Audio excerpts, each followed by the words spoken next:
আসসালামু আলাইকুম। আজকে একটি সমৃদ্ধ গল্প নিয়ে আসছি। কোনো এক রাজদরবারে একদিন এক জেলে একটি বড়সড় মাছ নিয়ে গেল।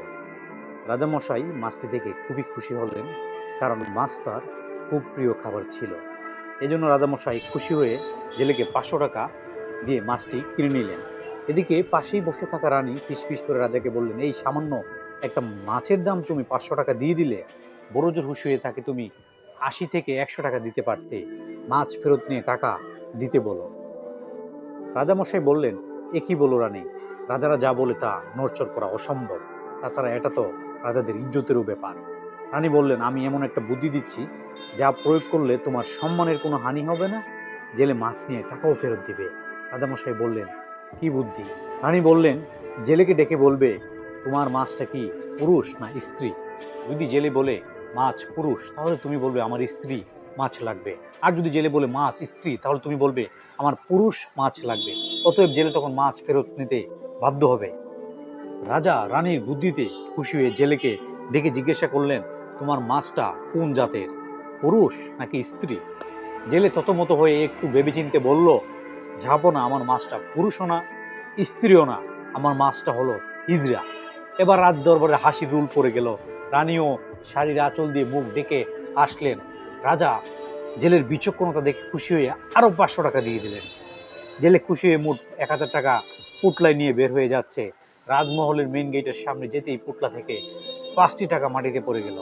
জেলে তা তুলেই চুমু খাচ্ছে, কপালে লাগাচ্ছে। এদিকে রানী তা দেখে রাগে ফুসফুস করছে। তাই রাজামশাইকে বললেন, ঝাপনা, এই জেলে এত লোভী কেন? ১০০০ টাকা থেকে মাত্র ৫টি টাকা মাটিতে পড়ে গেছে। জেলে তা সহ্য হচ্ছে না। ঝাপনা, আপনি তাকে শাস্তি দিন। রাজাও ভাবলেন, ঠিকই তো, ৫ টাকা পড়ে গেছে, গেট দিয়ে কত গরিব মানুষ আসা যাওয়া করে, তারা না হয় কুড়িয়ে নিত। রাজামশাই জেলেকে ডেকে বললেন, এই লুবি জেলে, তোমার এত লোভ কেন? এত টাকা দিয়েছি তোমায়, মাত্র ৫ টাকার লোভ সামলাতে পারলে না, তা তুলে চুমু খাচ্ছ, তোমাকে কঠিন শাস্তি দেওয়া হবে। জেলে বলল, জাহাপনা, আমি কিন্তু লোভের কারণে ওই টাকা তুলে চুমু খাইনি। টাকার গায়ে আমার রাজামশাই ও রানীর মার নাম লেখা আছে। তাই ভাবলাম টাকাটা মাটিতে পড়ে থাকলে হয়তো অন্য কোনো মানুষ পা দিয়ে পিষবে আর আমার রাজা ও রানীমার ইজ্জতের হানি হবে। তাই আমি টাকাটা তুলে চুমু খেলাম এবং কপালে টিকিয়ে সালাম করলাম। এবার রাজামশাই আরো খুশি হয়ে গেলেন এবং ৫০০ টাকা আবারও দিলেন। সর্বমোট ১৫০০ টাকা দিয়ে জেলেকে বিদায় করলেন। সর্বমোট ১৫০০ টাকা দিয়ে জেলেকে বিদায় করলেন। আর রাজঘোষককে বললেন, তুমি সমগ্র রাজ্যে ঘোষণা করে দাও, কেউ যেন বউর বুদ্ধিতে না চলে।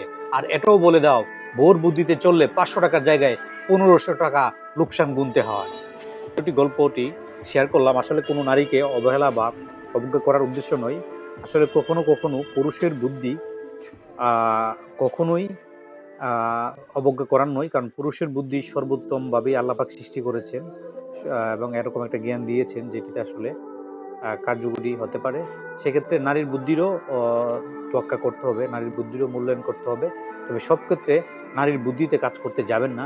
সেক্ষেত্রে আপনি অপমানিত, অবদলিত বা আপনি জয়ের বদলে আপনি পরাজিত হবেন। বরঞ্চ আপনার মেধাতে যেটা আছে সেটা দিয়ে যদি আপনি সমাজ এবং পারিবারিক ক্ষেত্রে সর্বক্ষেত্রে সেটা প্রয়োগ করেন এবং বিচক্ষণতার সাথে যদি প্রয়োগ করেন, সেক্ষেত্রে আপনার বুদ্ধি দিয়ে আপনি সফল হবেন। ধন্যবাদ। এই ছোট ভিডিওটি ভালো লাগলে শেয়ার করে দিবেন। এই লাইক কমেন্ট দ্বারা পাশে থাকবেন। ধন্যবাদ। আসসালামু আলাইকুম।